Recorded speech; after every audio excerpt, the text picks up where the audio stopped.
Saludos, bienvenidos a Mundo 2020. El conflicto en Ucrania y las sanciones de Estados Unidos y sus aliados a Rusia por su operación militar contra Kiev han creado un nuevo contexto para los países productores de hidrocarburos.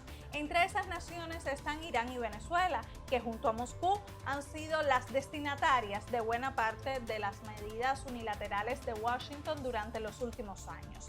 Indudablemente, la guerra en Ucrania provocó la volatilidad del mercado petrolero. El precio del barril se disparó a $139, pero poco después otros factores influyeron en un descenso del valor. Debido a esa situación cambiante, la Agencia Internacional de la Energía advirtió de una posible crisis sin precedentes en la oferta a partir de una reducción notable derivada de las sanciones aplicadas a Rusia. Y para comprender cómo el nuevo panorama energético impacta en el orden geoeconómico y geopolítico e incluso en el replanteamiento de las relaciones bilaterales o multilaterales, contactamos una vez más en Mundo 2020 con Pavel Alemán, experto del Centro de Investigaciones de Política Internacional de La Habana. Bienvenido, Pavel. Los últimos 2 años han sido de restricciones sanitarias impuestos por la pandemia de COVID-19. ¿Cómo se relaciona este hecho con la geopolítica energética? Hola Adriana, gracias por la invitación.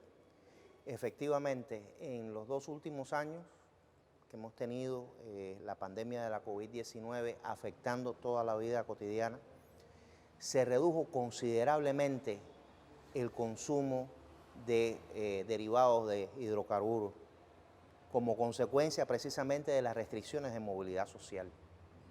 Eso implicó que se redujera la oferta de petróleo al mercado internacional por un tiempo muy prolongado y por supuesto que eso afectó el presupuesto de los estados que fundamentalmente tienen su renta nacional a partir de los hidrocarburos.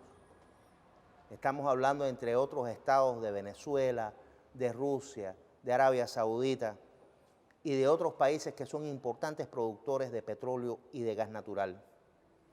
Por supuesto que esto tiene implicaciones en el orden geopolítico.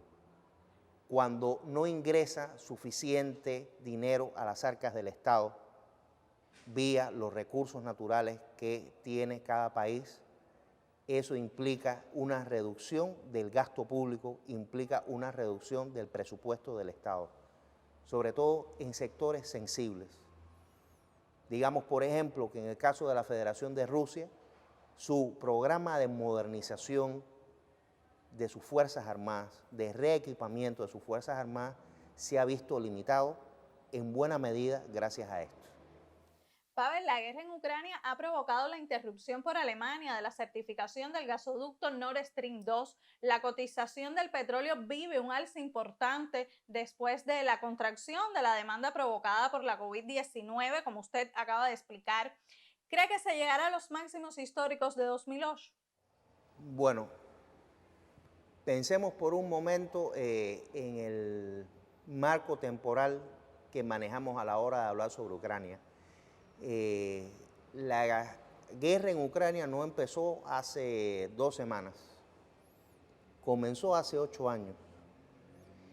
Y si nosotros miramos en un marco un poco más amplio, nos percataremos de que la relación conflictiva entre Rusia por un lado y Estados Unidos y la OTAN por el otro no comenzó tampoco en Ucrania.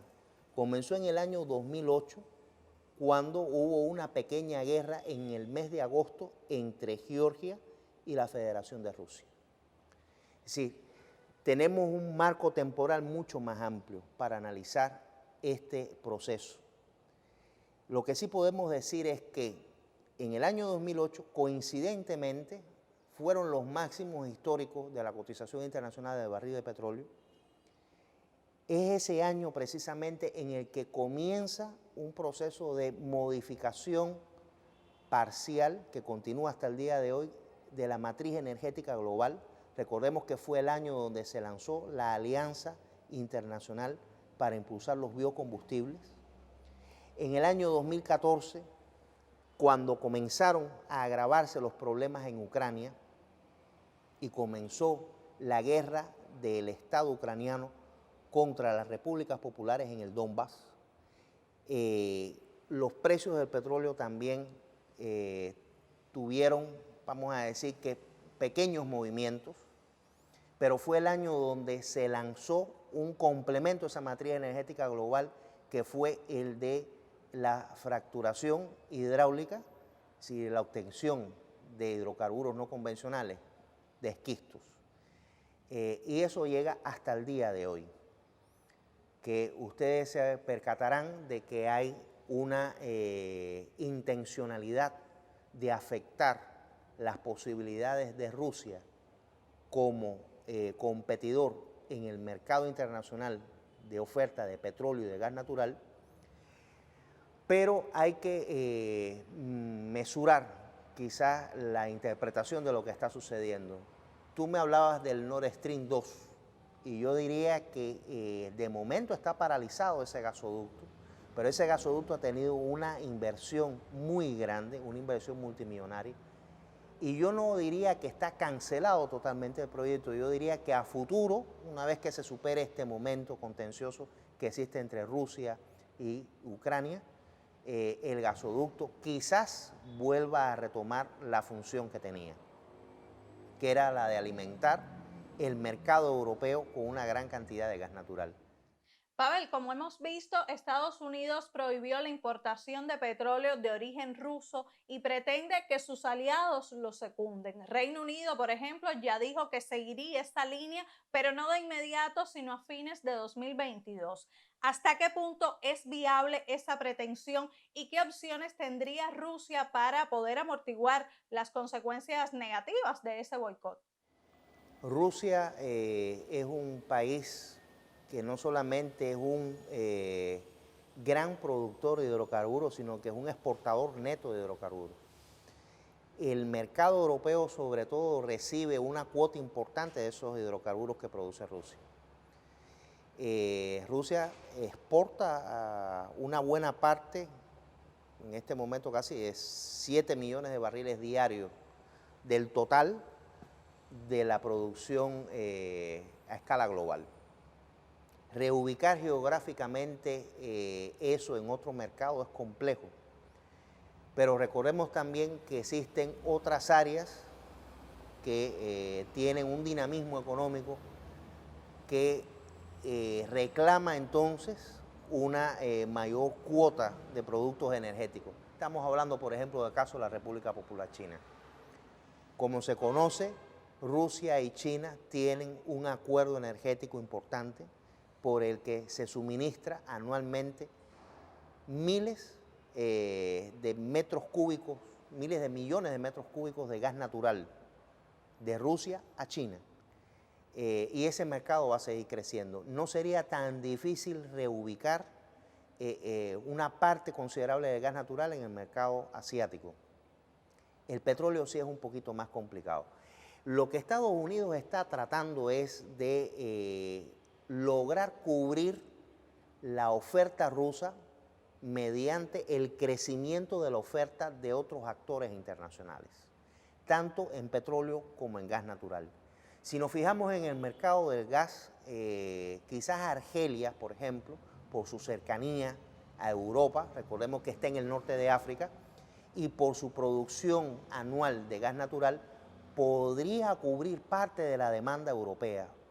Pero pensemos por un momento, estamos en un momento en el que Irán está renegociando el acuerdo nuclear, donde participan en ese proceso de negociación Estados europeos, pero participa también Estados Unidos.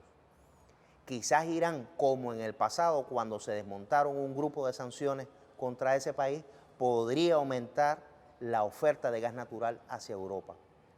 Qatar es otro productor importante a escala global que podría enviar una parte de su producción de gas natural licuado a Europa. Ahora, en el caso del petróleo, decía que es un poco más complicado.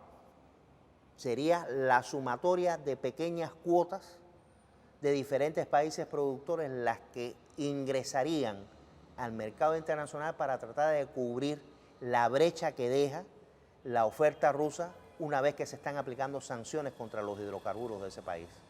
Así que aquí cabe considerar entonces la posibilidad del diálogo que recientemente se ha abierto entre Estados Unidos y Venezuela y que uno de sus componentes precisamente es la participación de Venezuela en el mercado petrolero internacional.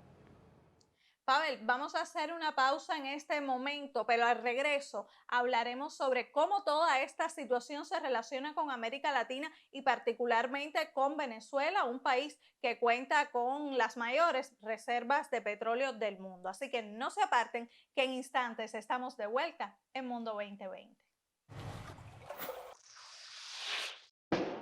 Me gusta viajar al pasado para hacerle preguntas.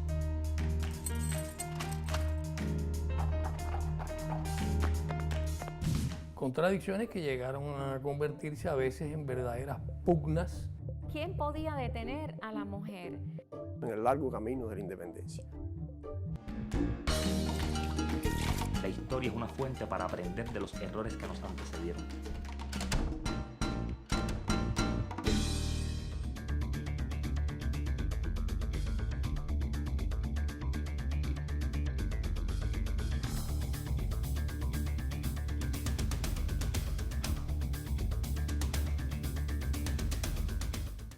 Estamos de regreso en Mundo 2020. Hoy hablamos sobre la influencia del conflicto en Ucrania en el mercado energético global debido al importante rol de Rusia en ese sector.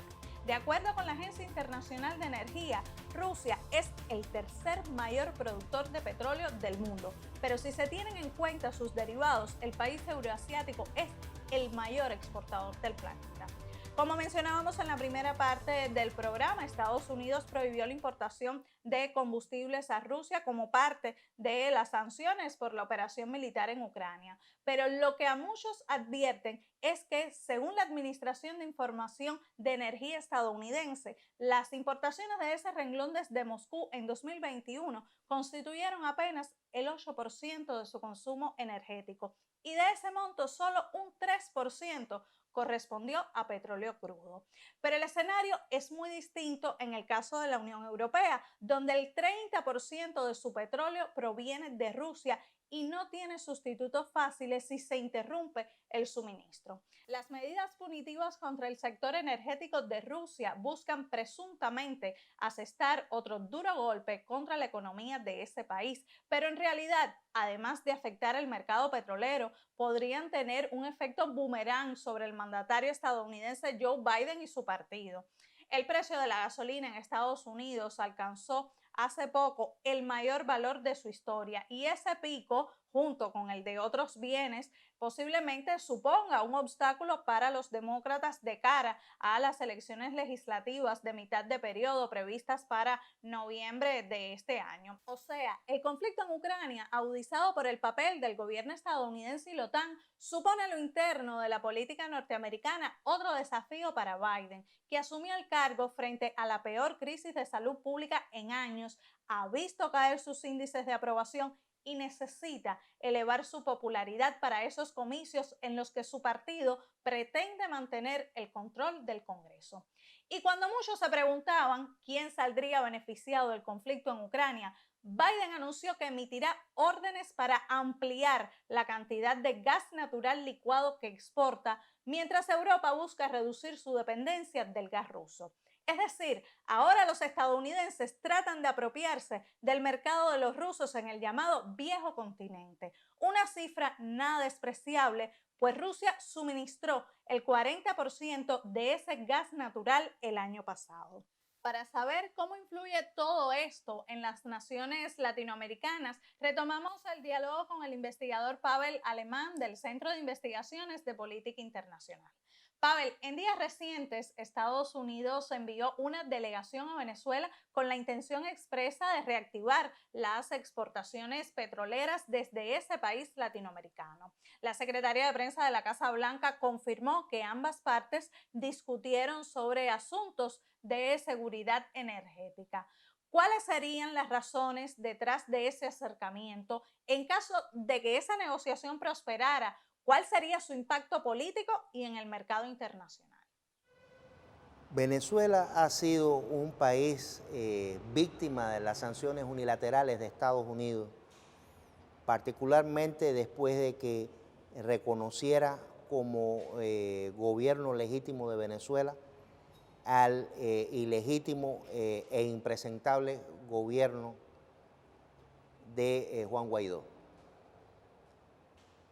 Existe un nivel de tensión importante entre Estados Unidos y Venezuela.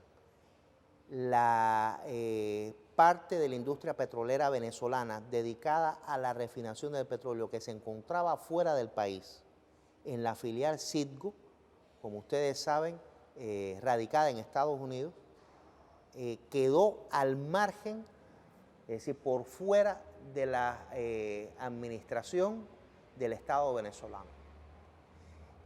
El Estado venezolano ha sido profundamente afectado en sus ingresos, en su renta, a partir de la disminución de la producción petrolera de ese país, pero especialmente a partir de las consecuencias de las sanciones que afectaron su industria petrolera. En el presente, Estados Unidos se acerca a Venezuela, me parece que con varias intenciones, no solamente con la ya declarada oferta de que contribuya con una parte de su producción petrolera a la oferta en el mercado global, sino que además pretende marcar o generar una distancia entre Venezuela y la Federación de Rusia. Como se conoce, Rusia ha sido uno de los principales suministradores de tecnología militar para Venezuela, pero además ha sido un importante aliado en los espacios políticos y ha respaldado al gobierno del presidente Nicolás Maduro. Ahora, eso parece poco probable que suceda, es decir, poco probable que se cree una distancia entre Rusia y Venezuela. Hace muy pocos días hubo una reunión de alto nivel entre las cancillerías de ambos países y eso refleja no solamente el estado óptimo de las relaciones, sino que este tema del acercamiento de Estados Unidos debe haber sido conversado precisamente entre las dos delegaciones. De todas formas, Venezuela podrá contribuir si Estados Unidos aprueba que ingrese al mercado estadounidense las exportaciones petroleras de Venezuela. Es decir, si otorga licencia a las compañías estadounidenses que han operado en el pasado en tierras venezolanas. No obstante, Venezuela también tiene reclamos a este respecto. Y quiere decir esto, por ejemplo, que Estados Unidos tendría que desconocer al gobierno de Juan Guaidó y tendría que reconocer como gobierno legítimo de Venezuela al del presidente Nicolás Maduro. Ese sería un punto importante. Lo segundo sería el levantamiento de las sanciones contra Venezuela, no de parte de las sanciones, sino de la totalidad de las sanciones. Y yo no sé si el gobierno estadounidense esté en condiciones de hacer esto. Recordemos que la política no solamente la decide el presidente de Estados Unidos, ni los secretarios de los departamentos más importantes. La política también se gestiona en el ámbito legislativo, en la Cámara de Representantes, en el Senado, y estamos en un año de renovación de la Cámara de Representantes y de 1/3 del Senado. Quizá esta es una de las cosas que explica el acercamiento también a Venezuela. Y no solamente a Venezuela, a Irán y a otros países. El hecho de que se haya encarecido el galón de combustible en Estados Unidos es algo que puede tener un impacto negativo en el electorado de cara al proceso que se vivirá en noviembre de este año en Estados Unidos. Es decir, puede ser algo que le cueste muy caro al presidente Biden y al Partido Demócrata. Pavel, y en el resto de América Latina, ¿cómo influye el actual panorama energético tanto en aquellos productores de petróleo y gas como en los importadores? Adriana, a escala global y en nuestra región también hay países que son productores netos de portadores energéticos o producen una parte de lo que consumen, pero no cubren totalmente su demanda interna, o en algunos casos son incluso importadores netos. Nosotros tenemos en la región varios países que son productores netos de hidrocarburos.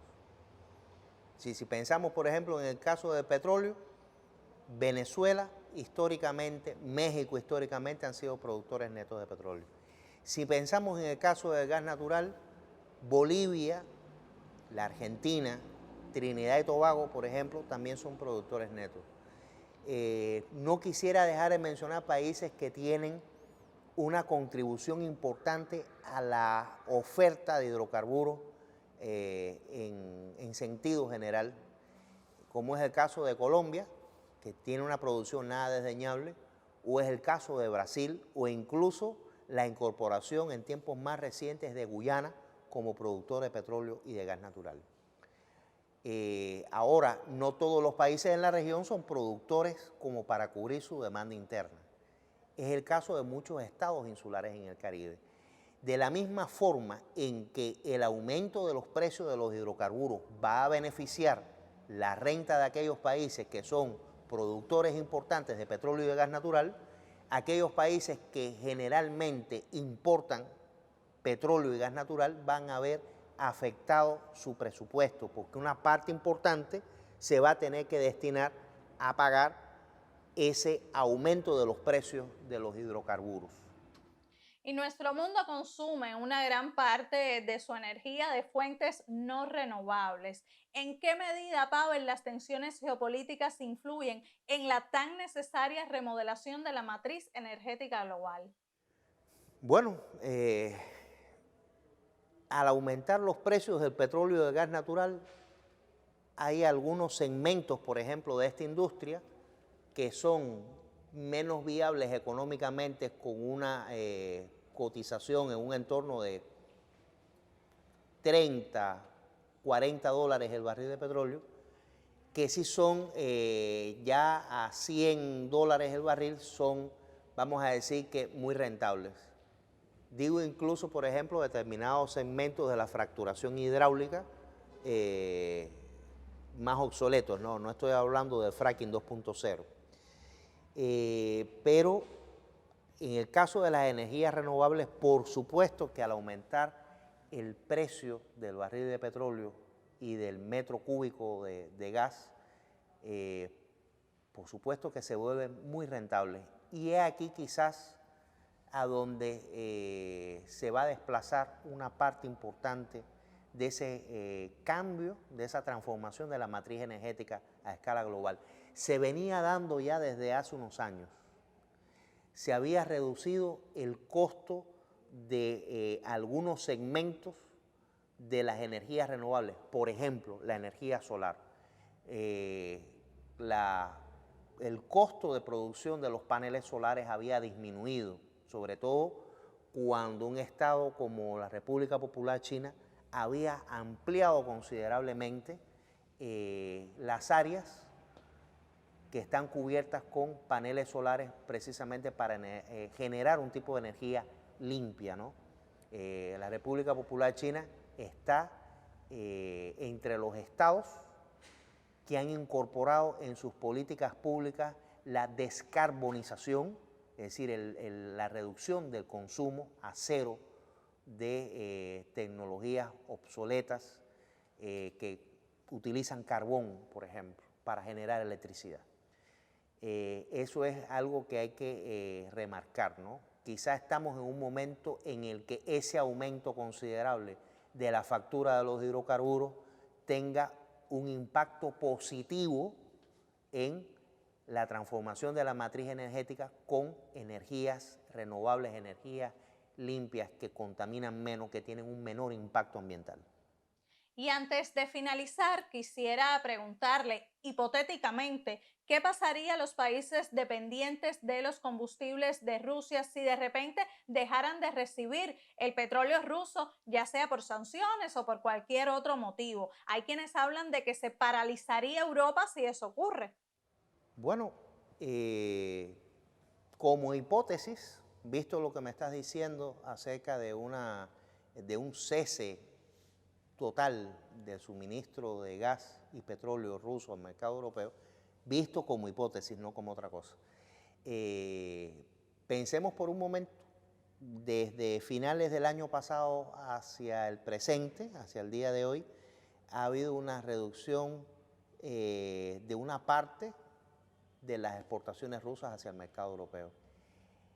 Luego de que comenzara, digamos, las hostilidades militares en Ucrania, hay una decisión tanto de la Unión Europea como de Estados Unidos de reducir al máximo posible las importaciones de gas y petróleo de Rusia hacia el mercado europeo.